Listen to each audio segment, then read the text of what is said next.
What's going on, guys? It's your boy Scrub here, back again with another video. Hope you guys are all having an absolutely fantastic day. I know I am, and if you are, be sure to press the like button. Otherwise, no joke, no scam. You will be taken by a group of Tusken Raiders off the planet Tatooine and be sold to Jabba the Hutt to compete for the heart of Princess Leia when she's eventually captured. And you don't want that to happen, so press the like button. Real talk though, guys, today's story is a little bit embarrassing, so I'm hoping I might get some sympathy likes and comments, because I'm going to be telling you guys a very embarrassing story about the time that I went to my crush's house, I had to poop, and I ended up clogging the toilet and flooding the bathroom, which, yeah, is about as big of an L as you can possibly take, so I'm sharing it with, potentially millions of people on the internet, so what can go wrong? It's not like my reputation is at stake, but whatever, we're sending it anyways.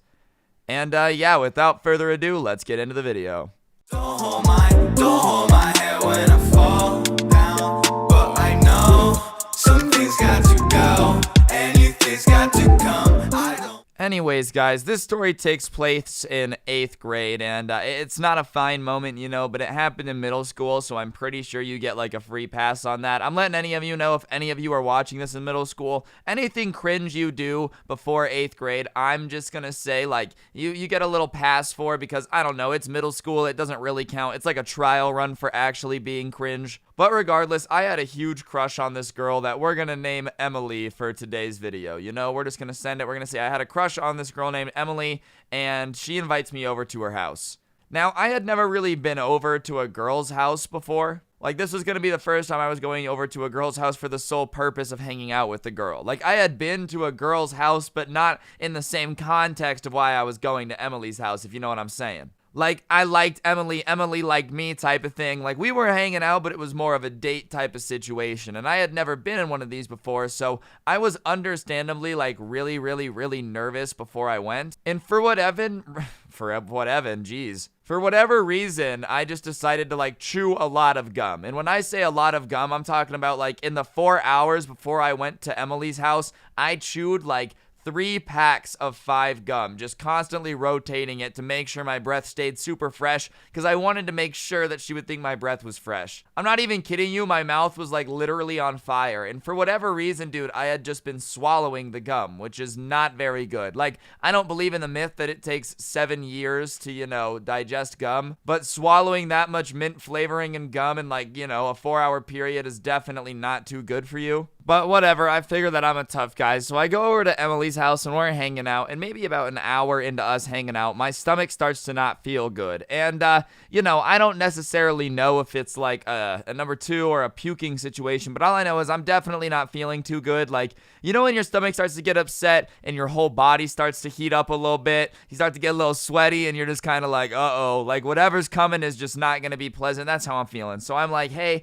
I gotta go to the bathroom. Is that okay? And she's like, yeah, of course. So I go into the bathroom, and I'm gonna save the details on this point, but I'm gonna just put it this way. I don't know if it was the gum. I don't know if mint flavoring could cause whatever came out of me, but I will just say that there was honestly a volcanic explosion, and I have never been in that much pain in my entire life. I legitimately was like balling up over my legs, like in pain, grabbing my stomach, just wanting it to end. It was so absolutely painful, dude. Like, if women giving birth is even half of what I felt that day in that bathroom, then, you guys are tougher than any man ever should be, because I honestly thought about just giving up and like never pooping again, just being like, nah, I'll just hold this inside of me forever. Like, that's how bad the pain was. So whatever, the situation happens, and obviously after a very painful situation, there's a little bit more cleanup than normal, so I use a little bit more toilet paper. But the combination of whatever foul, devilish combination had just left my body, along with the amount of toilet paper it takes me to clean up,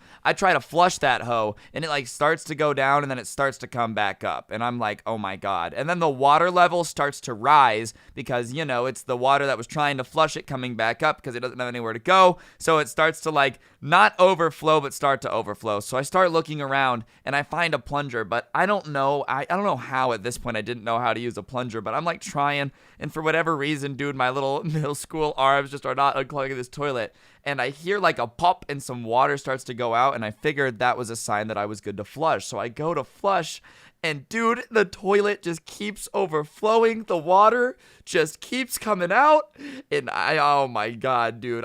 Even just talking about it now is giving me anxiety. I'm just standing here in my crush's bathroom, realizing that I am overflowing her bathroom with my diarrhea soup. Like, that is what I'm about to do. And it's too late. The water is going to overflow unless I can unclog the toilet. So the water gets to the point of no return and it starts to overflow. And, like, I'm frantically with the plunger trying to unclog it. And after maybe 2 seconds of this water overflowing, I finally, like, unclog the toilet and the water starts to go down. And it drains and I flush it again. But there's maybe, like, a 1/4 inch of water decently over the bathroom floor at this point that is mixed very thoroughly with whatever just exited me. And I'm not trying to say this to flex. Like, this should gross you out. It's disgusting. I'm embarrassed with myself. Like, I dare to call myself a civilized human being, and I literally proceeded to clean my poop water off the floor with toilet paper, dude. Like, I felt like an animal. I felt like a caveman. Ooh, me clean poop. Like, dude, it was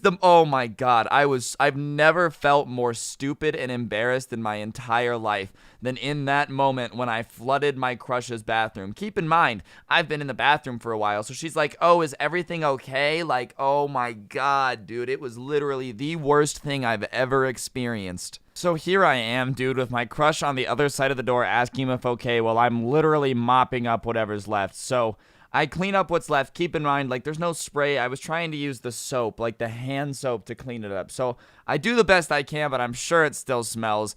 I smell, so I wash myself really, really well in the sink, dude. And I come out, and she's like, wow, you were in there for a while. I'm like, yeah, sorry.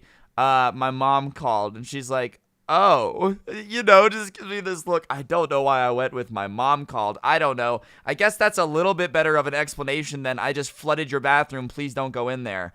And here's the worst part. I don't say anything. I did not say a word. I just didn't say anything, which, like, in retrospect is awful, but it's kind of funny. Like, because it's been almost 8 years now? Like, I don't care, bro. I really just flooded this girl's bathroom and just didn't say a word. Like, oh, I guess someone will figure it out because it'll be pretty obvious eventually when they walk in there tomorrow and it smells awful. So whatever, me and her continue to hang out and I go home. Keep in mind, nobody has said anything at this point. And later that night, she just texts me and she goes, hey, were you okay at my house today? Like, did anything happen? And I just said, yeah, everything was fine. Why? And she was like, okay, you don't have to lie to me, And I just was like, I don't know what you're talking about. And she was like, if you don't just come clean right now, I'm not going to talk to you anymore. In middle school, me was just like, all right, well, I guess we're not talking anymore, bro. Like, I just wouldn't admit it. But my pride was on the line. I was not about to admit that I flooded my crush's bathroom back then. Now that it's been 8 years, it's hilarious. It's a funny story. But at the time, bro, nah, man. I was going to be like, yo, that's your dog. I don't know what happened, bro. Yeah, your dog was in the bathroom with me. He was pooping. I don't know, dude. Your little brother must have done it. It wasn't me. I don't know what you're talking about. Anyways, guys, that's going to do it for the video. Hopefully you enjoyed. If you did, please be sure to press the like button. Let me know in the comment section down below what you thought. If you could give me a like and comment, I'd appreciate it. This story is embarrassing, but I do it for the culture, so a little bit of support goes a long way. If you like the intro song, a link will be to the Spotify down below if you want to check it out. If not, whatever floats your boat, I guess. Do whatever you want. And yeah, thank you so much. Subscribe, turn on notifications, get yourself some of the OG Sub Club merch, and most importantly, don't get anyone pregnant, and if you do, make sure they're hot. This has been Scrubby. Have an absolutely incredible day, and hopefully I'll see you guys all tomorrow with another video. I'm out. Peace.